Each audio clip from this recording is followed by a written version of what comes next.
வணக்கம் அன்பு நண்பர்களே, இன்றைய 40க்கு 40 நிகழ்ச்சியில் மீண்டும் உங்கள் அனைவரையும் சந்திப்பதில் மிகுந்த மகிழ்ச்சி.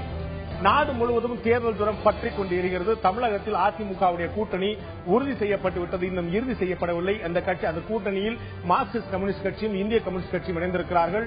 அந்த கட்சியில் கூடுதலான கட்சியில் வரக்கூடிய வாய்ப்பு இருக்கிறார் என்பதை இன்னும் பொறுத்திருந்தான் பார்க்க வேண்டும். அகில இந்திய அளவில் அனைத்து கட்சி கூட்டத்தை எலெக்ஷன் கமிஷன் தேர்தல் ஆணையம் கூட்டியிருக்கிறது. அங்கு அனைத்து கட்சி பிரதிநிதிகளும் தங்களுடைய கருத்துக்களை தெரிவித்திருக்கிறார்கள். கருத்து கணிப்புகள் நடத்தப்பட வேண்டுமா அல்லது எக்ஸிட் போல்கள் வேண்டுமா வேண்டாமா, தேர்தல் ஆணையம் அந்த செலவுகளை அவரே ஏற்றுக்கொள்ள வேண்டுமா என்று பல்வேறு விஷயங்கள் இன்று ஆலோசிக்கப்பட்டிருக்கின்றன. நாளை இந்த சமீபத்தில் நடந்து கொண்டிருக்கக்கூடிய 15வது நாடாளுமன்ற கூடிய இறுதி கூட்டத்தொடர் நாளை நடக்க துவங்க இருக்கிறது. 16வது நாடாளுமன்றத்திற்கான அமையவிருக்கக்கூடிய 16வது நாடாளுமன்றத்துக்கான தேர்தல் தான் ஏப்ரல் மே மாதங்களில் வர இருக்கிறது. அதற்கான தேதி எந்த நேரத்தில் அறிவிக்கப்படலாம் என்ற நிலையில் நாடு முழுவதும் தேர்தல் தினம் பற்றி இருந்து கொண்டிருக்கும் நிலையில் அதை முழுக்க மக்களுடைய கருத்துக்களோடு என்ன ஓட்டங்களோடு உள்ளதை உள்ளபடியே பதிவு செய்யும் முயற்சியில் தந்தி டிவி உங்களுடைய தந்தி டிவி இறங்கியிருக்கிறது. முக்கியமாக தமிழகம் மற்றும் புதியில் இருக்கக்கூடிய 40 தொகுதிகளை முழுக்க தமிழக மண்ணிலும் தமிழக வாசத்திலிருந்து தேசத்தை பார்க்கும் பார்வையாக தமிழக மக்களுடைய என்ன ஓட்டங்கள் என்னவாக இருக்கிறது என்பதை முழுக்க 40 தொகுதியிலும் ஒவ்வொரு அங்குலமாக ஒவ்வொரு சட்டமன்ற தொகுதியாக ஒவ்வொரு கிராமமாக ஒவ்வொரு தாலுகாவா அணுகி சென்று ஒரு பிரம்மாண்டமான கருத்து கணிப்பை நடத்திருக்கிறது. 40 தொகுதியில் இதுவரை இல்லாத அளவில் இந்திய தொலைக்காட்சிகளில் முதல் முறையாக ஒரு பிரம்மாண்டமான சர்வே நடத்திருக்கிறது. ஏன் இது பிரம்மாண்டமான சர்வே என்பதற்கு முக்கியமான காரணம் இருக்கிறது. நாம் நேற்று ஏற்கனவே குறிப்பிட்டது போல இதற்கு முன் இந்தியாவில் நடத்திய பல்வேறு கருத்து கணிப்புகள் கடந்த மே மாதம் 2013 இந்த ஜனவரி 2014 வரை நடந்த பல்வேறு கருத்து கணிப்புகளில் 9000 சாம்பிள்கள் இருந்து 9000 மக்கள் இருந்து கிட்டத்தட்ட 30,000 மக்கள் வரை மட்டுமே கருத்து கணிப்புகள் சந்தித்திருக்கின்றன. 9,000 முதல் 30,000 வரையிலான சாம்பிள் சைஸ் மட்டும் எடுக்கப்பட்டிருக்கிறது. ஆனால் இது அனைத்துமே சேர்ந்து 543 தொகுதிகளுக்குமானது, இந்தியா முழுமைக்குமானது. ஆனால் தமிழகம் மற்றும் புதுவையில் 40 தொகுதிகளுக்கு மட்டுமே சேர்த்து 20,000க்கு மேற்பட்ட பிரமுகர்களை, மக்களை, கிராம பெண்களை, இந்துக்களை, முஸ்லீம்களை, கிறிஸ்தவர்களை, வயதானவர்களை, புதிய முதல் முறையான வாக்காளர்களை, ஆண்களை, பெண்களை, எல்லா தரப்பினரையும் முழுக்க நேரடியாக சந்தித்து ஒவ்வொரு நபரிடமும் 20 நிமிடங்கள் 30 நிமிடங்களுக்கு மேல் செலவழித்து அவருடைய எண்ண ஓட்டங்களை முழுமையாக பதிவு செய்து அறிவியல் பூர்வமாக விஞ்ஞான ரீதியிலான முழுமையான கருத்து கணிப்பை உங்களுடைய தந்தி டிவி உங்களுக்காக ஏற்படுத்தியிருக்கிறது. நேற்று நாம் கன்னியாகுமரி தொகுதியை பற்றி பார்த்தோம். அந்த கன்னியாகுமரி தொகுதி நாடாளுமன்ற தொகுதி மக்கள் என்ன மாதிரியான எண்ண ஓட்டங்களை கொண்டிருக்கிறார்கள், அவருடைய எண்ணங்கள் என்னவா இருக்கிறது, அவருடைய யாருக்கு அந்த மக்கள் வாக்களிக்கக்கூடிய வாய்ப்பு இருக்கிறது என்பதை பதிவு செய்திருந்தோம். இன்று நாம் இன்னொரு தொகுதியை பார்க்க இருக்கிறோம். அதற்கு முன்னால் ஒரு முக்கியமான விஷயம் பார்க்கிறோம். தமிழகத்தில் இருக்கக்கூடிய தமிழக முதல்வர் ஜெயலலிதா பிரதமராக வரக்கூடிய வாய்ப்பு ஏற்படுமானால் எனக்கு மகிழ்ச்சி தான் என்று திமுக தலைவர் கருணாநிதி குறிப்பிட்டிருக்கிறார். அதிமுக பொதுச் செயலாளர் தமிழக முதல்வருமான ஜெயலலிதா இந்த நாட்டுடைய பிரதமராக வர வேண்டும் என்று அந்த கட்சி முக்கிய வலியுறுத்திக் கொண்டிருக்கிறார்கள். அதற்கான வாய்ப்பு இருக்கிறதா என்பதும் கூட நம்முடைய கருத்துக்களில் ஒரு முக்கியமான புள்ளிவரமாக சேர்த்துக் கொண்டிருக்கிறோம். நேற்று கன்னியாகுமரி தொகுதியை பார்த்த நாம் இன்று நாகப்பட்டினம் நாடாளுமன்ற தொகுதியுடைய மக்களுடைய மனநிலை என்னவா இருக்கிறது, நாகை நாடாளுமன்ற தொகுதியுடைய மக்களுடைய எண்ண ஓட்டம் என்னவா இருக்கிறது என்பதை பதிவு செய்ய இருக்கிறோம். இந்த பதிவுகள் தங்களுடைய கருத்துக்களை பதிவு செய்வதற்காக அந்த தொகுதியை சேர்ந்தவரும் மனித உரிமை ஆர்வலமான திரு பஷீர் அகமது நம்மோடு இணைந்திருக்கிறார். உங்களை நிகழ்ச்சிக்கு வரவேற்கிற நண்பரே. முதல்ல நம்ம பஷீர் அகமது போறதுக்கு முன்னாடி இந்த நாகப்பட்டினம் பாராளுமன்ற தொகுதி, நாகப்பட்டினம் நாடாளுமன்ற தொகுதி எத்தகையது, அங்கு எவ்வளவு ஆண் வாக்காளர் இருக்கிறார்கள், எவ்வளவு பெண் வாக்காளர் இருக்கிறார்கள், எவ்வளவு திருநங்கைகள் இருக்கிறார்கள், அங்குள்ள படித்தவர்களுடைய சதவீதம் என்ன உட்பட மொத்தமாக இருக்கக்கூடிய 6 சட்டமன்ற தொகுதிகளை உள்ளடக்கிய நாகப்பட்டினம் நாடாளுமன்ற தொகுதி பற்றிய முழு விவரங்களை இப்போது நாம் பார்க்கலாம்.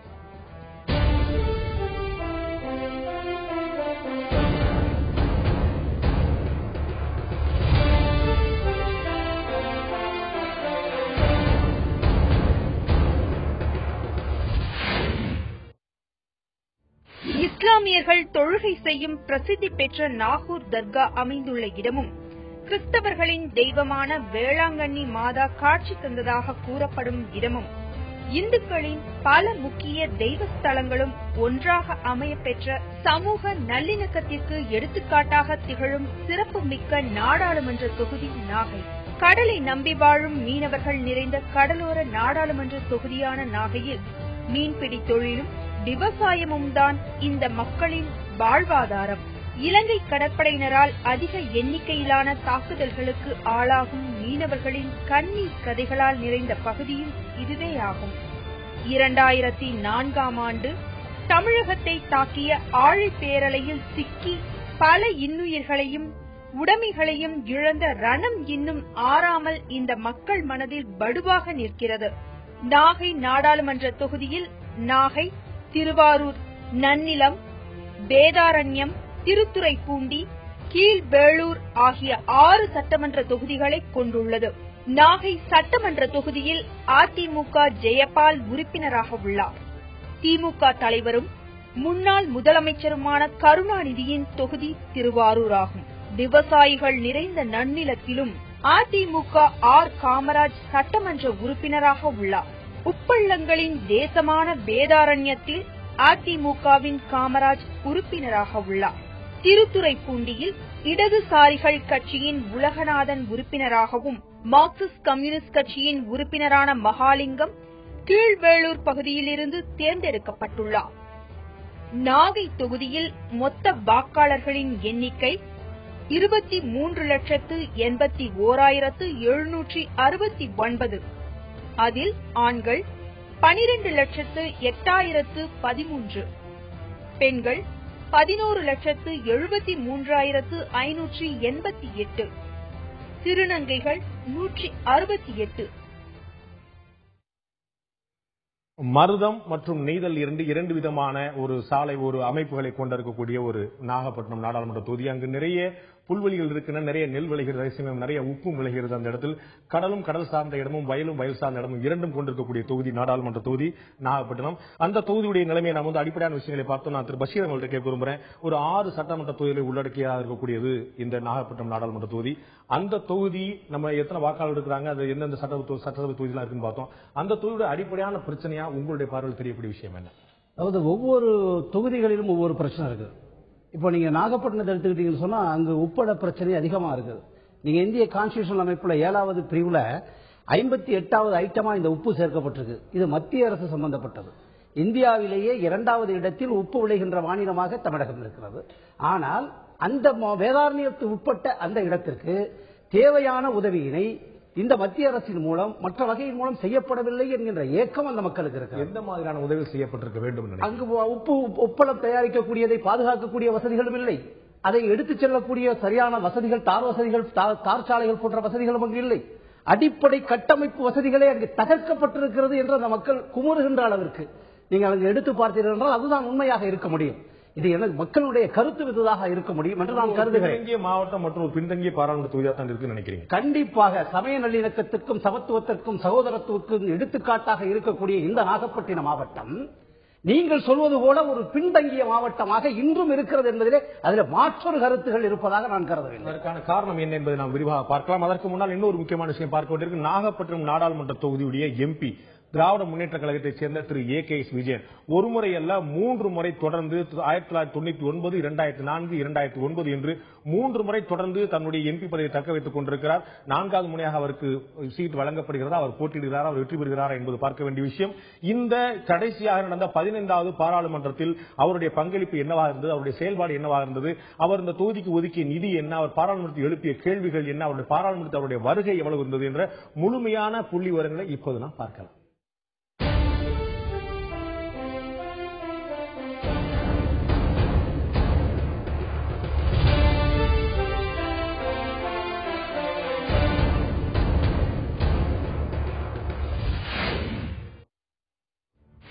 ஹிந்தி எதிர்ப்பு போராட்டத்தில் திமுக சார்பில் போராட்ட களத்தில் குதித்து சிறை சென்ற 52 வயதான AKS விஜயன் 1999, 2004, 2009 என தொடர்ந்து 3 முறை தேர்ந்தெடுக்கப்பட்டு 15 ஆண்டுகளாக இந்த பகுதியில் நாடாளுமன்ற உறுப்பினராக உள்ளார். சென்னை பல்கலைக்கழகத்தில் இளநிலை பட்டம் பெற்ற இவர் விவசாய குடும்பத்திலிருந்து வந்தவர் என்பது குறிப்பிடத்தக்கது.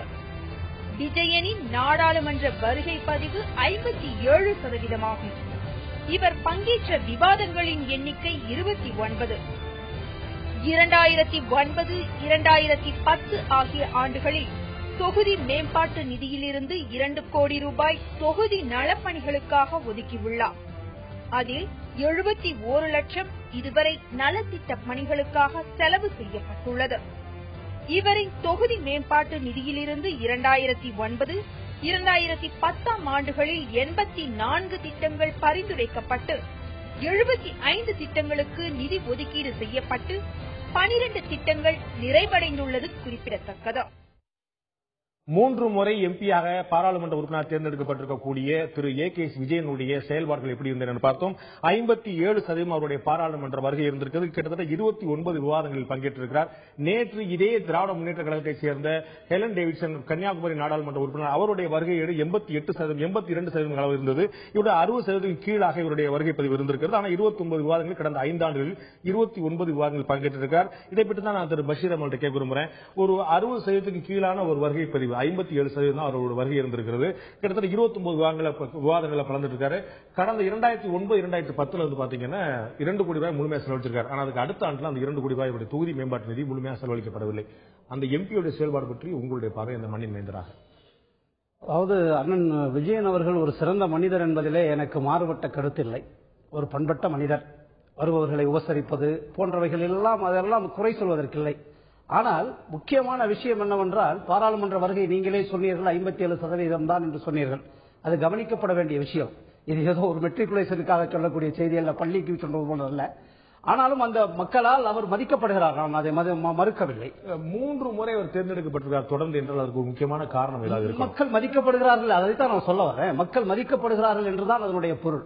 ஏனென்றால் அந்த கட்சிக்காரர்கள், நீங்க கலைஞர் கருணாநிதி அவர்களே அந்த தொகுதியில் நடைபெற்ற முதல் கூட்டம், தேர்தல் கூட்டத்திலே அவரிடத்திலே தான் பொறுப்பு கொடுத்தார். அவருக்கு கட்சியிலே ஒரு மதிப்பு மிக்கவராக இருக்கிறார். ஆனால் தொகுதி என்கின்ற வருகின்ற பொழுது, நான் என் பக்கத்து ஊர், என் சொந்த ஊர் என்றே வைத்துக் கொள்ளலாம். ஆனால் தொகுதி நிலவரம் என்கின்ற வருகின்ற பொழுது அவருடைய ஆற்றல் எப்படி இருந்திருக்கிறது, மற்றவர்களோடு கம்பேரிட்டிவ் ஸ்டேட்மெண்ட் என்று சொல்வோம், மற்றவர்களோடு அதை நாம் ஒப்பு நோக்கு உரையாக எடுத்துக்கொண்டு வந்தால் கொஞ்சம் சதவீதம் குறைவாகத்தான் தெரிகிறது. நீங்க ஸ்ட்ராட்டஜிஸ்டிலே சொல்லியிருக்கீங்க. ஆனாலும் அவர் அந்த தொகுதியிலே மக்கள் மனதிலே இடம் பிடித்திருக்கிறார் என்பது உண்மை. எந்த மாதிரி சிறப்பாக செயல்பட்டிருக்கணும் அப்படின்னு நினைக்கிறீங்க? எந்த மாதிரி சிறப்பாக செயல்பட்டு, அதான் சொல்றேன்ல, நான் ஒரு சின்ன ஒரே ஒரு விஷயம் சொல்கிறேன். நாகப்பட்டின தொகுதியிலிருந்து 35 நிமிடம் நீங்கள் சென்று விட்டீர்கள் என்றால் ஆலங்குடி, யாரு சிதம்பரத்தினுடைய தொகுதி, அங்கே ஒரு வருடத்திற்கு ஒரு மாதத்திற்கு 5 வங்கிகள் திறக்கப்படுகின்றன.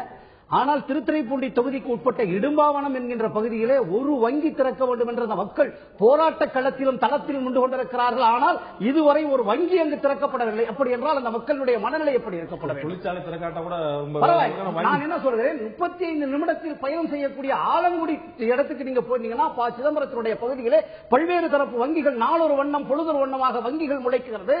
ஆனால் முளைப்பதற்கான அத்தனை தலங்களும் களங்களும் இடும்பாவனம், உதயமார், தாண்டாபுரம் போன்ற பகுதிகளிலே இருந்து கூட அந்த மக்களுக்கான வங்கி பணியை ஏன் துவக்கவில்லை என்கின்ற கேள்வி வருமா? அந்த மக்கள் முதலீடு செய்ய ஆர்வமாக இருந்தால் நிச்சயமாக வங்கி நிறுவனங்களே ஓடி வருமே. ஆமா, அது மாத்திரமல்ல, அங்கு இருக்கக்கூடிய கல்வி உதவித்தொகை பெறுவதற்காக அந்த மாணவர்கள், மிகவும் பிற்படுத்தப்பட்ட தாழ்த்தப்பட்ட மக்கள் அதிகம் வசிக்கக்கூடிய அந்த பகுதியில் இருக்கக்கூடிய மாணவர்கள் கல்வி உதவி பெறுவதற்காக அலைக்கழிக்கப்படுகிறார்கள் என்பதுதான் உண்மை. முத்துப்பேட்டை போன்ற பகுதிகளுக்கு வருகிறார்கள். அவர்கள் என்ன சொல்கிறார்கள், உங்களுடைய வங்கி இதுக்கு உட்பட்டதில்லையே, ஏன் இதற்காக நீங்க இங்கே வருகிறீர்கள் என்று கேட்கின்ற பொழுது அந்த கல்வியினுடைய நிலை, அந்த மனித அந்த மாணவர்களுடைய மனநிலை எப்படி இருக்கும் என்று பார்க்க வேண்டும். காவல் நிலையங்களை போலவே அங்கே எல்லை பிரச்சனை வந்து விடுகிறது. எந்த வங்கியில கொடுக்கணும், எந்த வங்கியில கொடுக்கக்கூடாது என்கின்ற நிலை. காவல் நிலையவாவது எடுத்துக் கொள்கிறார்கள் வழக்குகளை, ஆனால் படம் கொடுப்பதல்லவா, அதனால் சற்று தள்ளியே நிற்கிறார்கள், தயக்கம் காட்டுகிறார்கள். ஒரு தொழிற்சாலை தொடங்காட்டால் கூட பரவாயில்லை, அது ஒரு வேதனைக்குரிய விஷயமா இருந்தாலும் கூட ஒரு வங்கிகள் ரொம்ப சாதாரணமான அடிப்படையான விஷயம். அது நிச்சயமாக அது வங்கி துறையினர் தகவல் தெரிவித்தால் அவர்களே ஆர்வமோடு வருவார்கள். ஆனால் அதற்கான ஏற்பாடு கூட இல்லை, ஏன் என்று ஒரு மிக வருத்தமான கேள்வி பற்றி அவர் எழுப்பினார். முதலில் நாம் பார்க்க இருப்பது நாவாய்கள் என்று சொல்லப்படும் கப்பல்கள் வந்து நின்ற இடமான நாவல்பட்டினம் நாகப்பட்டினமா மாறிய நாகப்பட்டினம் நாடாளுமன்ற தொகுதிக்கு உட்பட்ட நாகப்பட்டினம் சட்டமன்ற தொகுதி மக்கள் இந்த தொகுதியுடைய பிரச்சனையை பற்றி என்ன நினைக்கிறார்கள், அதை இப்போது நாம் முதலில் பார்க்கலாம். நாகப்பட்டினத்தை பொறுத்தவரையில் மீன்பிடிதான் பிரதான தொழில். எனவே கடலை நம்பி வாழும் இந்த மக்களை கண்ணீரில் தவிக்க விடுகிறது இலங்கை கடற்படை. அவர்களால் அடிக்கடி தாக்கப்படுவோர் பட்டியலில் நாகை தொகுதி மீனவர்களே அதிகம். உங்களோட தொகுதியில தான் அதிக எண்ணிக்கையிலான மீனவர்கள் இலங்கை கடற்படையினரால் தாக்கப்படுறாங்க. இதுக்கு உங்க எம்பி என்ன மாதிரி நடவடிக்கை எடுத்திருக்காரு? எந்த ஒரு நடவடிக்கை எடுக்கவே இல்லை. எடுத்திருந்தாக்க இவ்வளவு பிரச்சனைக்கு வந்திருக்க வாய்ப்பே கிடையாது. நம்ம கோஸ்ட்காரை நம்ம பார்டர்ல நிப்பாட்டிட்டாக்கா இந்த பிரச்சனைக்கு ஒரே முடிச்ச ஒன்னும் பிரச்சனை வராது. இவங்க அதை பத்தி மேல பேசவும் மாட்டாங்க, கொள்ளவும் மாட்டாங்க. அவங்க வேலையை அவங்க பாக்குறாங்க ஒழிய எங்க பிரச்சனை யாரும் கவனிக்கிறதே கிடையாது. நீங்க போற நாளைக்கு தாவரமா இல்லையா எங்களுக்கு தெரியாது. நாங்க பட்டினிக்கா போய்தான் அந்த இடத்துக்கு போய் இதை அனுபவிக்கிறோம். நாங்க எங்களுக்கு பாதுகாப்பு வேணும், அவ்வளவுதான் கேட்கிறோம். பார்டர்ல கோஸ்ட்கார்டு நிப்பாட்டணும். கோஸ்ட்கார்டு நிப்பாட்டினாக்கா இந்த பிரச்சனைக்கு ஒரே முடிவு அதே தான், வேற எதுவும் அதே கிடையாது. நம்ம பார்டர்ல கோஸ்ட்கார்டு வச்சுட்டு என்ன செய்யறாங்கன்னு தெரியல. நம்ம கவர்மெண்ட் அந்த கவர்மெண்டோட பேசி இரு நாட்டு மீனவர்களும் ஒப்பந்த அடிப்படையில மீன் பிடிக்கிறதுக்கு என்ன வழிவகையோ அதை செய்யணும். அவங்களும் கிட்டத்தட்ட 3-4 மாநிலம் வரைக்கும் அவங்க தொழில் பண்றாங்க. நாமளும் போய் தொழில் பண்ணணும், பண்ணிதான் ஆகணும். அவங்களுக்கு மீன் கிடைக்கும் போது அவங்க இங்க வருவாங்க, நமக்கு மீன் கிடைக்கும் போது நம்ம அங்க போவோம். இது ஒப்பந்த அடிப்படையில கவர்மெண்டோட ஒப்பந்த அடிப்படையில செஞ்சா நல்லா இருக்கும். மீனவர்களுடைய முக்கியமான கோரிக்கையை 2 கவர்மெண்ட் பேசி ஒரு நல்ல தீர்வு கண்டாதான் எங்களுடைய வாழ்வாதாரமே செழிக்கும். எங்களுக்கு வயிற்றையும் படுத்தி கடலையும் கையை காட்டி வச்சிருக்காங்க கடவுள். நாங்க எங்க போய் பொழைக்கிறது? நாங்க போனா துளோனு கரைக்கு ஓடுனா பிள்ளைங்க போகணும்னு போவாது, ஏதோ பாடு இல்லைன்னு ஓடுதுவோ. ஓடுற பிள்ளைகளை புடிச்சு வச்சு சிறையில அடிக்கிறாங்க, கொல்றாங்க. அந்த பிள்ளைங்க போட்டோ பிடிச்சிக்கிறாங்க. ஏழைப்பட்ட குடும்பம் எல்லாம் நொடிச்சு சாவுது. இதை நம்பி எத்தனை மக்கள் பொழைக்குது? லட்சக்கணக்கான மக்கள் பொழைக்குது. கம்பெனி கூட அவ்வளவு ஆள் இருக்காது, ஒரு ஃபேக்டரி வச்சா கூட அவ்வளவு ஜனம் போவாது. இதுல அவ்வளவு ஜனம் பொழைக்குது. இது முடங்குனுச்சுன்னா ஒரு மக்களும் பொழைக்க வழி கிடையாது. இதுக்கு ஒரு வழி பண்ணுனா போதும். மீனவர் பிரச்சனை ஒருபுறம் என்றால், சுனாமியால் பாதிக்கப்பட்டவர்களின் சோகம் மறுபுறம். ஆறாத ரணமாய் வேதனை தந்து கொண்டே இருக்கிறது. பாதிக்கப்பட்டவர்களுக்கு கட்டி கொடுக்கப்பட்ட குடியிருப்புகள் சுகாதார வசதிகள் இல்லாமல் கிடக்கின்றன. சில இடங்களுக்கு இன்னும் குடிநீர் கூட போய் சேரவில்லை. சிலர் இன்னும் தங்களுக்கு சுனாமி குடியிருப்பில் வீடு கிடைக்கவில்லை என்கின்றனர். என்ன செஞ்சு கொடுக்கறாங்க? எதுவுமே தான் செஞ்சு தர மாட்டாங்க. வீடு ஒரு 18 வீடு சுனாமியில கொடுக்கவே இல்லை. ஆனா அரசாங்கம் கொடுக்கறது மக்கள்கிட்ட ஒழுங்கான முறை சேர்ந்ததா வரைக்கும் எனக்கு செஞ்சதில்லை, எனக்கு கிடைக்கல. தண்ணி ஓவரா தண்ணி நிக்குது. மழை பெஞ்சா ஜன்னலா வழியாவே தண்ணி அடிச்சு வீடு பூரா நனைஞ்சிடுது. அப்ப நாங்க எங்கன படுக்கிறது, என்ன செய்யுது? நமக்கு கட்டி கொடுத்த வரைக்கும் சரி, நமக்கு இருக்க இடம் இல்லையே, நம்ம இருந்து தானே ஆகணும்னு சொல்லிட்டு நாங்க ஏதோ மழையா இருந்தாலும் போனாலும் நாங்க படுத்து கிடக்க வேண்டியதா இருக்கு. நாகப்பட்டினத்தில் தொழில் வளர்ச்சியை ஏற்படுத்தும் வகையில் வர்த்தக துறைமுகம் அமைக்க வேண்டும் என்பது இந்த தொகுதி மக்களின் மற்றொரு நீண்ட நாள் கோரிக்கை. இந்த தொகுதி பொருளாதாரத்திலையும் தொழிற்சாலைகளையும் ரொம்ப பின்தங்கிய தொகுதியா இருக்கிறதுனால குறைந்தபட்சம் தொழிற்சாலைகளையாவது ஒரு சிறப்பான தொழிற்சாலைகள் கொண்டு வர்றதுக்கான ஒரு கேண்டிடேட்டாகவும் இருக்கணும். நாகப்பட்டினம் சட்டமன்ற தொகுதி மக்களுடைய பிரச்சனை என்னவாக இருந்தது என்பதை பார்த்தோம். அந்த சட்டமன்ற தொகுதியுடைய முன்னாள் மார்க்சிஸ்ட் கம்யூனிஸ்ட் கட்சியுடைய உறுப்பினர் முன்னாள் எம்எல்ஏ திரு மாரிமுத்துவிடம் எமது செய்தியாளர்கள் தங்கமணி மற்றும் சுவாதி நடத்திய நேர்காணல் இப்போது நாம் பார்க்கலாம். நாகப்பட்டினம் நாடாளுமன்ற தொகுதியை பொறுத்தளவுல சமூக பொருளாதார அளவுல எந்த அளவு வளர்ச்சி எட்டிருக்கு, அதை பத்தி சொல்லுங்க. 1952ஆம் ஆண்டு முதல் பொதுத் தேர்தல் 60 ஆண்டு காலத்தில் பார்த்தீங்கன்னு சொன்னாக்கா தமிழ்நாட்டில் சமூக பொருளாதார வளர்ச்சியில் மிக கடைகோடி இடத்தில் இருக்கக்கூடிய தொகுதி நாகை நாடாளுமன்ற தொகுதி. ஒரு மிகப்பெரிய வளர்ச்சி இல்லை, குறிப்பாக எந்த தொழில் வளர்ச்சியும் இல்லை. ஏற்கனவே இருந்த தொழில் நசுக்கப்பட்டிருக்கிறது அல்லது அழிக்கப்பட்டிருக்கிறது. புதிய வேலை வாய்ப்புகளை உருவாக்குவதற்கான முறையில் எந்த தொழிற்சாலையும் அமைக்கப்படவில்லை. எனவே சமூக பொருளாதார ரீதியாக மிகவும் பின்தங்கிய தொகுதியாக இன்றைக்கு நாகப்பட்டினம் இருக்கிறார். மீனவர்களை இலங்கை கடற்படையினர் தொடர்ந்து தாக்கப்பட்டு வருவது ஒரு தொடர்கதையாக இருக்கு. இதற்கு கடந்த 5 ஆண்டுகள்ல எடுக்கப்பட்ட நடவடிக்கைகள் என்ன? இதற்கு முற்றுப்புள்ளி வைக்கும் விதமாக செயல்பாடுகள் இருந்ததா? பொதுவாக மீனவர்கள் பிரச்சனை என்று சொல்கிற பொழுது கடந்த 5 ஆண்டுகள் மட்டுமல்ல, தொடர்ந்து கடந்த 15 ஆண்டு காலத்தில் ஏறத்தாழ 900க்கும் மேற்பட்ட மீனவர்கள் மாண்டு போயிருக்கிறார்கள். துப்பாக்கி சூடுகளா, இலங்கை கடற்படை தாக்குதலா, இது ஏதோ ஒரு நாடாளுமன்ற தொகுதி சம்பந்தப்பட்ட பிரச்சனையாக மட்டும் நாம் பார்க்கக்கூடாது.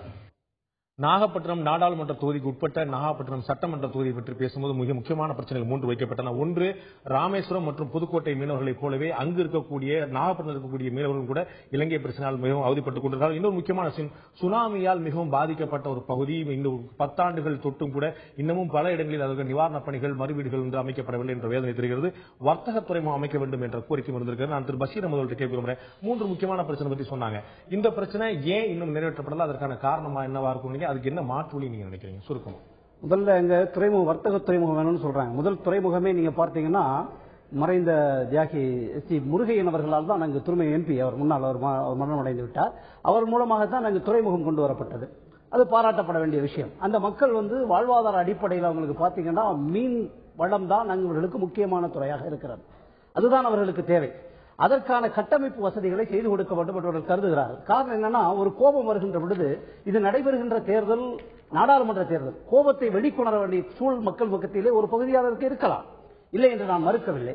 ஆகவே அவர்கள் மீனவர்கள் பிரச்சனையை அவர்கள் கையாளுகிறார்கள்.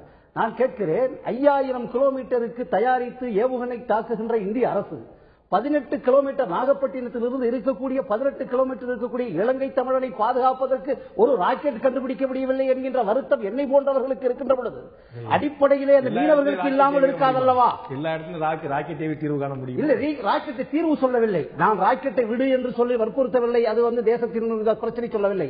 காப்பாற்றுவதற்கான வழியை தேடுகின்ற பொழுது என்ன வேண்டும்? நீங்கள் வரலாற்றை பார்த்தீர்கள், அம்பு எய்த வரலாறு தமிழனுடைய வரலாறு. காப்பாற்றுவதற்காக என்ன செய்ய வேண்டும் என்கிற நிலை வருகின்ற பொழுது ஒரு சூழல் எடுக்க வேண்டும் அல்லவா? ஒரு இக்கட்டான முடிவு. கடலிலே வெள்ளம் அதிகமாக ஓடுகிறது, கரை புரண்டு ஆறு ஓடுகிறது, முதலையை பிடித்து கரையேறுவோம் புத்திசாலி என்று சொன்னார். அதற்குத்தான் நான் அந்த வார்த்தையை சொல்கிறேன். எனவே அந்த மக்களுடைய வாழ்வாதார உரிமை என்பது மீனவர் பிரச்சனை, அந்த பிரச்சனை தீர்க்கப்பட வேண்டும். அவர்கள் ஐயத்தோடு வாழ்கிறார்கள். அச்சத்தோடு ஒரு மனிதன் வாழ்கிறானால் அவனுக்கான இந்த தேசம் அடங்கி இருக்கக்கூடிய குடியுரிமை என்ன? அவன் அச்சப்படுறான். ஏன்னா மீன் பிடிக்க போக முடியல. நீங்க பாத்தீங்கன்னா நாகப்பட்டினத்திலிருந்து எடுத்தீங்கன்னு சொன்னா வேதாரண்ய கடற்கரை எடுத்தீங்கன்னா முத்துப்பேட்டை பகுதியில் அலையாத்தி காடுகள் நிறைந்த பகுதி, கொஞ்சம் கூடுதலாக போய் அங்கே மீனை பிடிக்க வேண்டிய சூழல் வருகிறவர்களுக்கு. அப்படி போகும்பொழுது இலங்கை அரசு அவனை மிரட்டுகிறான், நடிக்கிறான், விலையை அறுக்கிறான், சூழல் மாறுகிறது. இந்த அச்சத்தோடு வாழ்வனுக்கு நிரந்தர தீர்வு வேண்டாம் அல்லவா? அது மத்திய அரசு தானே ஏற்படுத்த வேண்டும். அப்பொழுது அந்த எண்ணத்தை மக்கள் அங்கே வெளிப்படுத்துகிறார்கள். ஒன்று.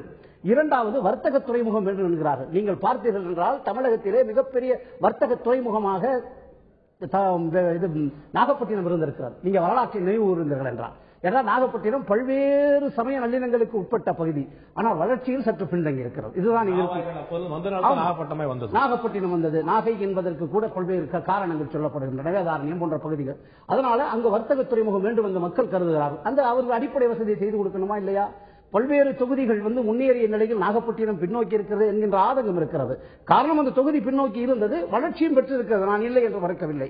ஆனாலும் இன்னும் வளர்ச்சி வேண்டும், இன்னும் அதிகமான வளர்ச்சி வேண்டும். அதற்கு கட்டுப்பாடான அந்த கட்டமைப்புகளை செய்து கொடுப்பது ஒரு அரசினுடைய கடமை. அதை எதிர்பார்ப்பது இந்த தேசத்தினுடைய குடிமகனுடைய கடமை. நிச்சயமாக. நேற்று நாம் பார்த்தோம், குளச்சல் துறைமுகம் தொடர் கனவாக போய்விடுமோ, பக்கத்தில் இருக்கக்கூடிய கேரளா அரசு ஒரு மிகப்பெரிய துறைமுகத்தை ஏற்படுத்தினால் குளச்சல் துறைமுகம் கனவாக போய்விட்டது என்ற கருத்தில் இருந்து, அதே போல நாகப்பட்டினம் வர்த்தக துறைமுகம் என்பதும் கனவாக போய்விடக் கூடாது என்பது பிரதானமான எதிர்பார்ப்பாக இருக்கிறது. அடுத்து நாம் பார்க்க இருக்கக்கூடிய சட்டமன்ற தொகுதி ஏற்கனவே குறிப்பிட்டது போல திமுக தலைவர், திராவிட முன்னேற்ற கழக தலைவர் திரு கருணாநிதி அவர்களுடைய சொந்த தொகுதி, அவர் எம்எல்ஏவாக இருக்கக்கூடிய சட்டமன்ற உறுப்பினராக இருக்கக்கூடிய தொகுதி, இசை மணக்கக்கூடிய தொகுதி, மும்மூர்த்திகள் பிறந்த மண். இந்த மண், அந்த தொகுதியுடைய மக்கள் என்ன நினைக்கிறார்கள் இந்த பாராளுமன்ற தொகுதியை பற்றி இப்போது பார்க்கலாம். இந்த பகுதி விவசாயிகளோட பிரதான கோரிக்கை அப்படின்னு பாத்தீங்கன்னா, அதாவது விளை நிலங்கள்ல இருந்து மீத்தேன் வாயு எடுக்கும் மத்திய அரசோட திட்டத்தை நிரந்தரமா கைவிடணும் அப்படிங்கறத அந்த விவசாயிகளோட கோரிக்கையா இருக்கு. மீத்தேன் திட்டமானது மிகப்பெரிய ஒரு எதிர்ப்புக்கு மத்தியில தமிழக அரசு இது 3 மாத காலத்திற்குள் இதற்கான ஒரு அறிக்கையை ஒரு கமிட்டி போட்டு அந்த கமிட்டி கொடுக்கும், அதனுடைய ஆய்வு பண்ணி அதை முடிவெடுக்கிறதா சொல்லியிருந்தாங்க. ஆனா அந்த கமிட்டி போடப்படும் என்கின்ற அறிவிப்பு இப்ப 3 மாசம் ஆயிடுச்சு. 3 மாசம் ஆகி எந்த கமிட்டியும் ஃபார்ம் பண்ணது தெரியல. இதற்கிடையில அந்த அரசு இந்த நிறுவனத்தை பொறுத்த வரைக்கும் இந்த கமிட்டி போடப்பட்ட பொழுது அவங்க சொன்ன செய்தி நம்ம கொஞ்சம் யோசிக்க வச்சிருக்கு. அது என்னன்னா, ஏற்கனவே மத்திய சுற்றுச்சூழல் மற்றும் வனத்துறை அமைச்சகத்தில் இது போன்ற கேள்விகள்ல தான் கேட்டிருந்தாங்க. அதற்கான பதில் அவங்களுக்கு திருப்தி அடைஞ்ச அடிப்படையில தான் எங்களுக்கு அனுமதி கொடுத்திருக்காங்க. அதனால மாநில அரசு அமைக்கக்கூடிய அந்த கமிட்டியும் எங்களுக்கு சாதகமான முடிவு கொடுக்கும்னு எதிர்பார்க்கிறோம்னு சொல்லி அந்த நிறுவனத்தினுடைய அறிக்கையில சுட்டிக்காட்டியிருக்காங்க. அந்த அடிப்படையில இந்த திட்டம் கொண்டு வரப்பட்டா மிக மோசமான விளைவுகளை ஏற்படுத்தும் சொல்லி கடந்த பல மாதங்களாக அதற்கான போராட்டங்கள் இந்த பகுதியில் மிக வேகமாக நடந்திருக்கு. அந்த அடிப்படையில மிக அச்சத்தை ஏற்படுத்திய இந்த திட்டத்திற்கு முதல்வர் உடனடியாக அந்த கமிட்டியினுடைய நிலவரம் என்ன, அது என்ன நிலவரத்தில் இருக்கு அப்படின்றத மக்களுக்கு தெளிவுபடுத்தும். நாகப்பட்டினம் நாடாளுமன்ற தொகுதிக்குள் வருகிறது திருவாரூர் சட்டமன்ற தொகுதி. தமிழகத்தின் முன்னாள் முதலமைச்சர் கருணாநிதியின் தொகுதி. விஐபி தொகுதியாக இருந்தாலும் போதுமான பேருந்து வசதி கூட இல்லாமல் இன்னமும் பின்தங்கிய மாவட்டமாகவே இருக்கிறது திருவாரூர். திருவாரூரில் பாதாள சாக்கடை திட்டம் நீண்ட நாட்களாக கிடப்பில் உள்ளது. விவசாய பகுதி என்பதால் இங்கும் வழக்கமான விவசாயிகளின் சோக குரலை கேட்க முடிகிறது. விவசாயம் ஒரு வருடம் போயிட்டுனா கூட இங்க அந்த பொருளாதார பின்னடைவுங்கிறது நல்லா தெரியும். தொடர்ந்து 2 வருடமா அந்த காவிரி பிரச்சனை இருந்ததுனால பாத்தீங்கன்னா இங்க வந்து பொருளாதாரம் ரொம்ப மந்த நிலையில் இருக்கு. இந்த வருடம் கூட தண்ணி திறந்து விட்டு இருக்காங்க. ஆனா திருவாரூர்ல மையப்பகுதியில் இருக்கிற ஒரு 955 ஏக்கருக்கு இன்னும் தண்ணி வராம அந்த விவசாயிகள் கூட போராடிக்கிட்டே இருக்கிறாங்க. அப்ப விவசாயம் இங்க போயிருக்கனால பாத்தீங்கன்னா பொருளாதார நிலை என்பது ரொம்ப ரொம்ப மிகவும் மந்தமான சூழ்நிலை தான் திருவாரூர் இருந்துட்டு இருக்கிறது யதார்த்தமானது. திருவாரூர் ரயில் நிலையம் முன்மாதிரி ரயில் நிலையமாக மாற்றப்படும் என மத்திய அரசு கடந்த 2009ஆம் ஆண்டு அறிவித்தது. ஆனால் அது அறிவிப்போடு நின்றுவிட்டது. ரயில் நிலையத்தில் குடிக்க தண்ணீர் இல்லை, அடிப்படை வசதிகள் இல்லை. தினமும் இந்த ரயில் நிலையத்திற்கு பல்வேறு ரயில்கள் வருகின்றன. ஆனால் பயணிகளுக்கு தேவையான வசதிகள் தான் இல்லை. ரயில் போக்குவரத்தை போன்றே சாலை போக்குவரத்தும் திருவாரூர் மக்களுக்கு திருப்தியாக இல்லை. திருச்சி முதல் தஞ்சாவூர் வரை 4 வழி சாலை அமைக்கும் பணி நடக்கிறது. ஆனால் திருவாரூர் புறக்கணிக்கப்பட்டுள்ளது. ரிங் ரோடு திட்டமோ கிடப்பில் உள்ளது. கடல் நிறைய தண்ணீர் இருந்தும் பிரச்சனையாகத்தான் இருக்கிறது. காவிரியில் தண்ணீர் இல்லை, அதுவும் பிரச்சனையாகத்தான் இருக்கிறது. இந்த மக்களுடைய சோகம் என்று தீரும் என்ற பிரதானமான கேள்வி இருந்திருக்கிறது. ஒரு சிறிய இடைவேளைக்கு பிறகு மிக முக்கியமான கேள்விக்கு நாம் பதில் காண இருக்கிறோம். மத்திய அரசு தனது வாக்குறுதியை நிறைவேற்றி இருக்கிறதா என்ற முக்கியமான கேள்வி இருக்கிறது. மீண்டும் இந்த மத்திய அரசுக்கு உங்களுடைய வாக்குகளை அளிப்பீர்களா என்ற இரண்டாவது கேள்வி இருக்கிறது. மூன்றாவதாக மிக முக்கியமான கேள்வி இருக்கிறது. உங்களுடைய இந்த தொகுதியுடைய ஒவ்வொரு மக்கள், நாகப்பட்டினம் தொகுதி மக்களுடைய பிரதமர் வேட்பாளராக யாரை பார்த்து இந்த தொகுதி மக்கள் யார் பிரதமராக வர வேண்டும் என்று விரும்புகிறீர்கள்? அடுத்து நாம் இருக்கக்கூடிய முக்கியமான சட்டமன்ற தொகுதி நாகப்பட்டினம் நாடாளுமன்ற தொகுதிக்கு வரக்கூடிய திருத்துறைப்பூண்டி சட்டமன்ற தொகுதி. திசையெல்லாம் பச்சை பசுமையா இருந்தாலும் காட்சியளித்தாலும் கூட கடைமடை பகுதியாக இருப்பதால் காவிரி தண்ணீரை எங்கள் கண்களால் பார்க்க முடியவில்லை என்ற விவசாயிகளின் இயக்கம் அதிகமாக ஒலிக்கிறது. அவர்களுடைய அவலக்குரலையும் அழகையும் நாம் பார்க்கலாம். திருத்துறைப்பூண்டி தொகுதியுடைய நிலைமை என்ன இப்போது பார்க்கலாம்.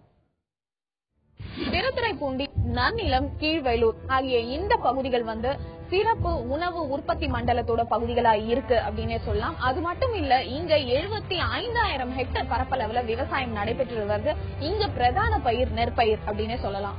இந்த விவசாயிகளை பொறுத்தவரையில இவங்களோட முதன்மையான கோரிக்கை காவிரி நீர் தடையில்லாம தங்களுக்கு கிடைக்கணும். அதுக்கு தேவையான நடவடிக்கை எடுக்கணும். இங்க இருக்கிற 6 குளங்களை தூர்வாரி விவசாயத்துக்கு தேவையான தண்ணீரை கொண்டு வரணும், தடை இல்லாம கொண்டு வரணுங்கிறது முதன்மையான கோரிக்கை. திருத்துறைப்பூண்டியை பொறுத்தவரையில் அகல ரயில் பாதை திட்டம் இவர்களின் நீண்ட நாள் கோரிக்கை. மீட்டர் கேஜ் பிராட்கேஜாக மாறினால் தொழில் பெருகும், போக்குவரத்தும் எளிதாகும் என்று காத்திருக்கின்றனர் இவர்கள். இந்த தொகுதியில குறிப்பா Viluppuram to Mayiladuthurai, Mayiladuthurai to Thiruvarur, Thiruvarur to Thiruthuraipoondi, Thiruthuraipoondi to Pattukkottai, இது மெயின் ட்ரெயின் லைன் இதுக்கு பேரு. அப்படின்னா முதன்மை ரயில்னு பேரு.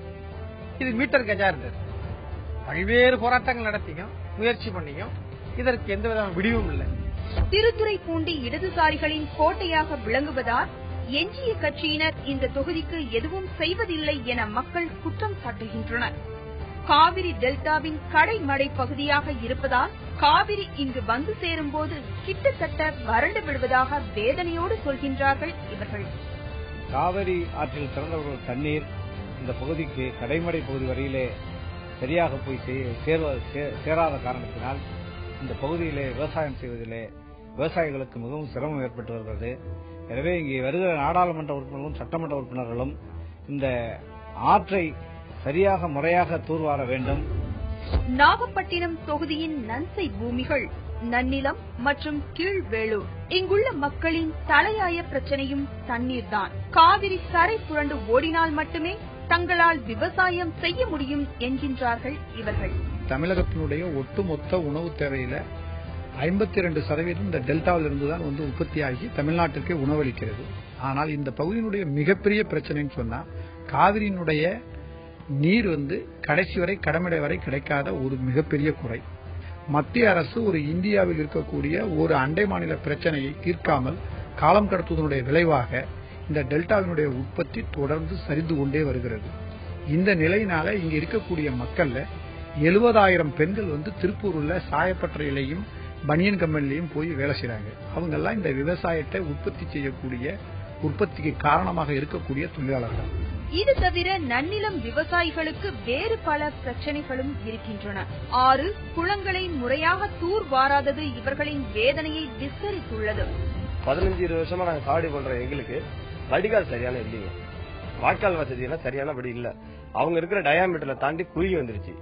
மண்ணுகள்லாம் குட்டிச்சாராயி இவன் எல்லாம் புலம்பெயர்ந்த தமிழனா, இவன் எங்கேயோ ஆந்திராவுக்கோ கர்நாடகாவுக்கோ வேற அண்ட மாநிலத்துக்கு நாடி செல்லணுங்கிறத இவங்களோட உண்மையான குறிக்கோள். இன்னைக்கு டெல்டா மாவட்டத்தோட கொள்கை என்ன நடந்துட்டு இருக்கு? எல்லாம் திருப்பூரை பார்க்க போயிட்டோம், கரூருக்கு போயிட்டோம், திருப்பூர் போயிட்டோம், கோயம்புத்தூர் போயிட்டோம். இங்க யாருமே இல்ல, இளைஞர்கள் யாரும் இல்ல. விவசாயிகளுடைய வேதனைக்கு ஒரு ஆழமான பதிலை தந்தாக வேண்டிய தருணம் வந்துவிட்டதாகத்தான் தெரிகிறது. திருவாரூர் மட்டுமல்லாமல் திருத்துறைப்பூண்டி, நன்னிலம், கீழ்வேலூர் என்ற பகுதிகளைச் சேர்ந்த மக்கள் தங்களுடைய வேதனைகளை வெளிப்படுத்திக் கொண்டிருக்கிறார்கள். அங்கு வந்து அடிப்படையான பஸ் வசதி இல்லை, ரயில் நிலையம் இன்னும் அகல ரயில் பாதை இன்னும் இல்லாத நிலைமை இருக்கிறது. காவிரியின் கடைமடை பகுதியாக இருந்தாலும் கூட கண்ணில் தண்ணீரை பார்க்க முடியாத, கண்ணீரை மட்டுமே பார்க்கக்கூடிய ஒரு அவலமான நிலை இருக்கிறது விவசாயிகள் கூறியதை நாம் பார்த்தோம். நான் திரு பஷீர் அவர்கள்ட்ட கேட்கிறோம், மிக முக்கியமான பிரச்சனை ரெண்டு. ஒன்னு வந்து போக்குவரத்து, ரயில் போக்குவரத்தும் அங்கு சரியில்லை, அதே மாதிரி அங்க பஸ் போக்குவரத்தும் சரியில்லை அப்படிங்கிற குரல் சொல்றாங்க. அது மாதிரி கடைமடை பகுதியாக இருக்கக்கூடிய காவிரி பிரச்சனை, இது ரெண்டும் எந்த அளவுக்கு பாதித்திருக்கிறது உங்களுடைய தொகுதியில்?